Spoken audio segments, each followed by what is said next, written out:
Ayo kita sedih dulu Besti.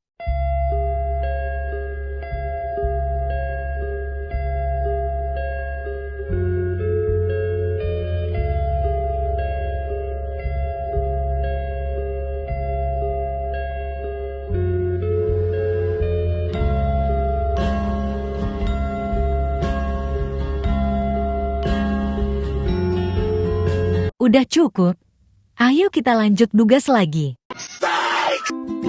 Semoga kuat sampai tamat. Bentar-bentar. JJ dulu gak sih?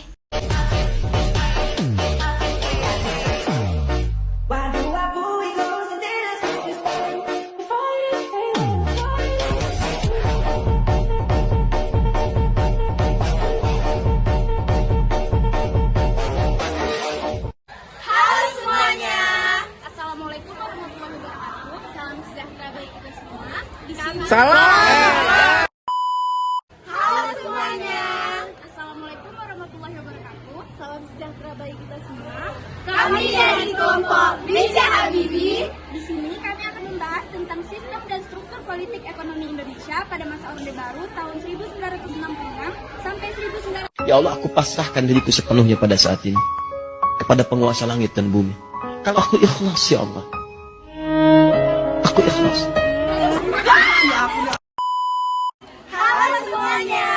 Assalamualaikum warahmatullahi wabarakatuh. Salam sejahtera bagi kita semua. Kami dari kelompok B.J. Habibie. Di sini kami akan membahas tentang sistem dan struktur politik ekonomi Indonesia pada masa Orde Baru tahun 1966 sampai 1998. Simak pembahasan kami berikut ini. Bye. Sebelum lanjut ke materinya, kita buat sinematik dulu nggak sih?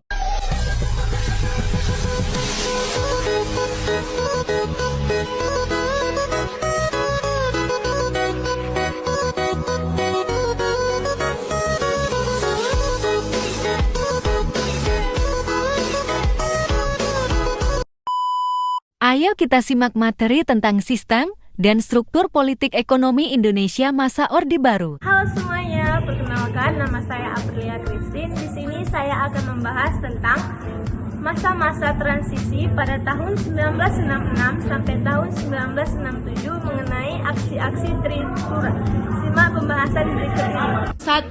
Aksi-aksi Tritura. Naiknya Letnan Jenderal Soeharto ke kursi kepresidenan tidak dapat dilepaskan dari peristiwa gerakan 30 September 1965 atau G30 SPKI.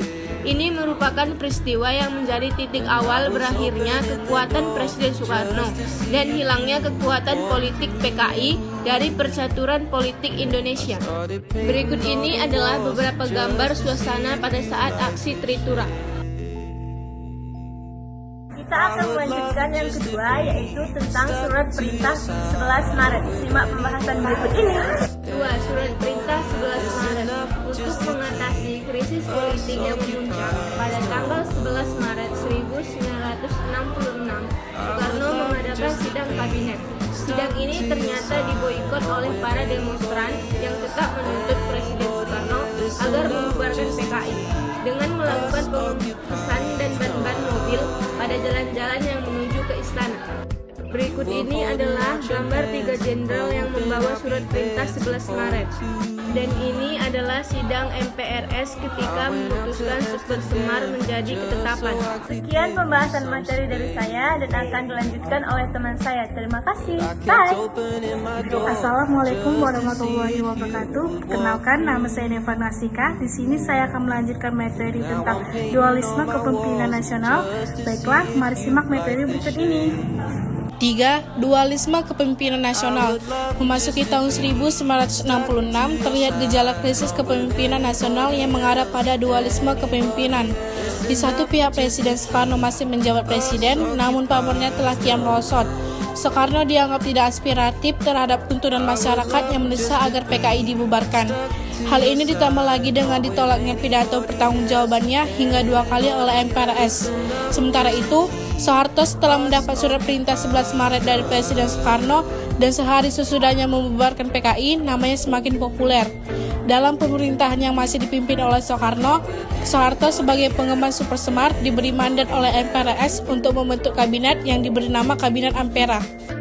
Sekian pembahasan materi dari saya, selanjutnya akan dilanjutkan oleh teman saya. Terima kasih.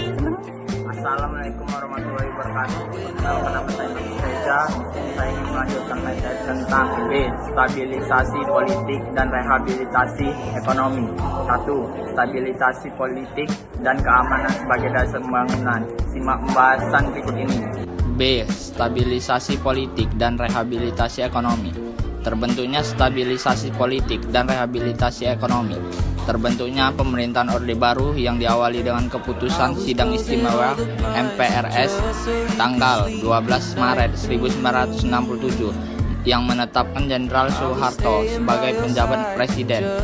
Kedudukannya itu semakin kuat setelah pada tanggal 27 Maret 1968 MPRS mengukuhkannya sebagai presiden penuh. Pengukuhan tersebut dapat dijadikan indikator dimulai dengan kekuasaan Orde Baru. Itu stabilisasi politik dan keamanan sebagai dasar pembangunan. Orde Baru mencanangkan berbagai konsep dan aktivitas pembangunan nasional yang berorientasi pada kesejahteraan masyarakat.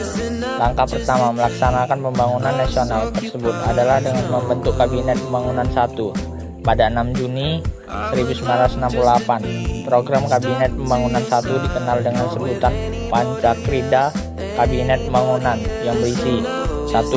Menciptakan stabilisasi politik dan ekonomi sebagai syarat mutlak berhasilnya pelaksanaan rencana pembangunan 5 tahun atau REPITA dan pemilihan umum atau pemilu. 2. Menyusun dan merencanakan REPITA. 3. Melaksanakan pemilu selambat-lambatnya pada Juli 1971. 4. Mengembalikan ketertiban dan keamanan masyarakat dengan mengikis habis sisa G30 SPKI dan sebagai pembentuk rongan pengelewangan serta pengkhianatan terhadap Pancasila dan Undang-Undang Dasar 1945. 5. Melanjutkan penyempurnaan dan pembersihan secara menyeluruh aparatur negara baik di pusat maupun di daerah dari unsur-unsur komunisme.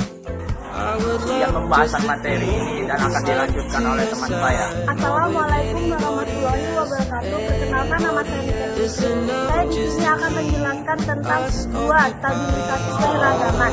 Mari simak pembahasan berikut ini. 2. Stabilisasi penyeragaman.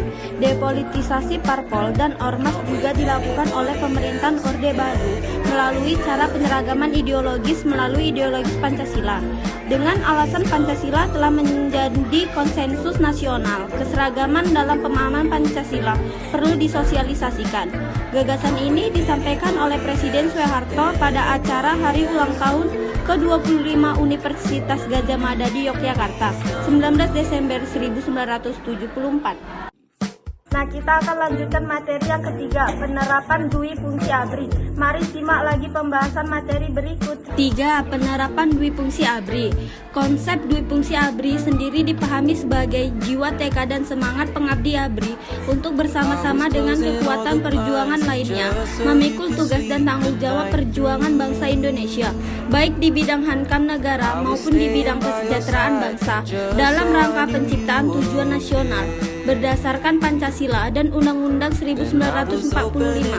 Perangkat dari pemahaman tersebut, ABRI memiliki keyakinan bahwa tugas mereka tidak hanya dalam bidang hankam, namun juga non-hankam. Sekian pembahasan materi dari saya dan akan dilanjutkan oleh teman saya. Assalamualaikum warahmatullahi wabarakatuh.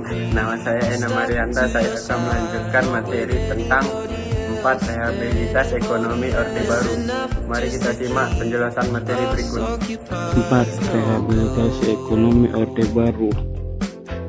Program rehabilitasi ekonomi Orde Baru dilaksanakan berlandaskan pada TAP MPRS No XXIII tahun 1966 yang isinya antara lain mengharuskan diutamakannya masalah perbaikan ekonomi rakyat di atas segala soal-soal nasional yang lain. termasuk soal-soal politik.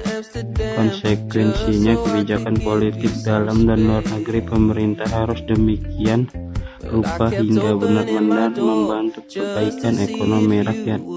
Sekian pembahasan materi ini dan akan dilanjutkan oleh teman saya. Terima kasih. Halo semuanya, perkenalkan nama saya Rahel. Di sini saya akan melanjutkan materi yang kelima, yaitu tentang kebijakan pembangunan Orde Baru.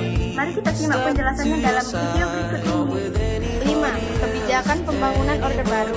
Tujuan perjuangan Orde Baru adalah menegakkan tata kehidupan bernegara yang didasarkan atas kemurnian pelaksanaan Pancasila dan Undang-Undang Dasar tahun 1945. Oleh karena itu, sejak pembangunan 5 tahun tahap 3, 1 April tahun 1979 sampai 31 Maret tahun 1984, maka pemerintah Orde Baru menetapkan 8 jalur pemerataan, yaitu 1. Pemerataan pemenuhan kebutuhan pokok rakyat, khususnya pangan, sandang, dan perumahan. Yang kedua, pemerataan kesempatan memperoleh pendidikan dan pelayanan kesehatan. Yang ketiga, pemerataan pembagian pendapatan. 4. Pemerataan kesempatan kerja. 5. Pemerataan kesempatan berusaha.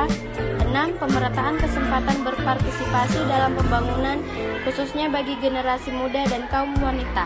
7. Pemerataan penyebaran pembangunan di seluruh wilayah tanah air. Dan yang ke-8, pemerataan kesempatan memperoleh keadilan. Berikut ini adalah beberapa penjelasan tentang pertanian, pendidikan, keluarga berencana atau KB, dan kesehatan masyarakat Posyandu. Pertanian. Sepanjang tahun 1970-an hingga tahun 1980-an dilakukan investasi besar-besaran untuk infrastruktur pembangunan 5 tahun atau PLETA. Swasembada pangan merupakan fokus tersendiri dalam rencana pembangunan yang dibuat oleh Soeharto. Yang B, pendidikan. Pada masa kepemimpinan Soeharto, pembangunan pendidikan mengalami kemajuan yang sangat penting. Ada 3 hal yang patut dicatat dalam bidang pendidikan masa Orde Baru, yaitu pembangunan sekolah dasar impres atau SD impres, program wajib belajar, dan pembentukan kelompok belajar atau kejar. Yang ketiga yaitu C, keluarga berencana atau KB. Pada masa Orde Baru dilaksanakan program untuk pengendalian pertumbuhan penduduk yang dikenal dengan keluarga berencana.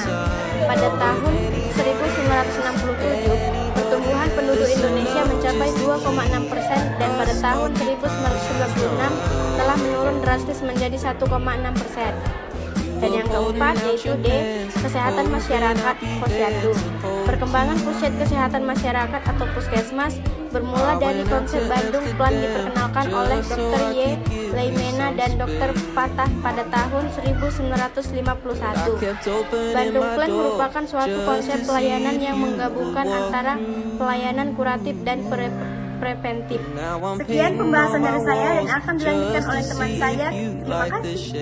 Assalamualaikum warahmatullahi wabarakatuh. Perkenalkan, nama saya Kenjil Pandi. Di sini saya akan membahas tentang C, integrasi Timur-Timur. Simak pembahasan berikut ini.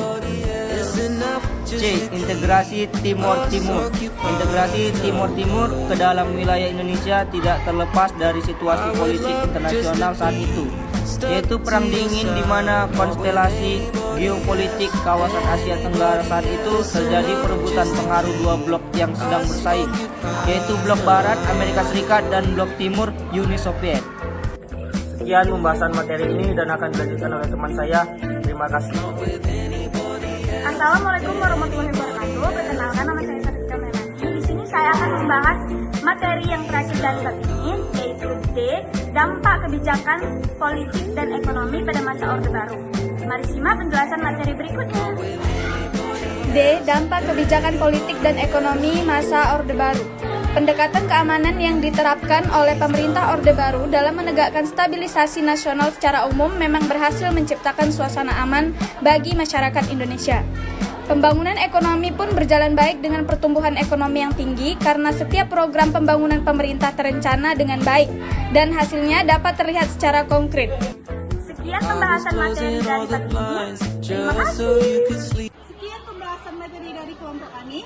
Apabila ada kesalahan kata, kami mohon maaf. Kami ucapkan terima kasih. Sampai jumpa lagi. Kami dari kelompok B.J. Habibie mengucapkan terima kasih sudah menonton video ini. Inilah anggota kelompoknya.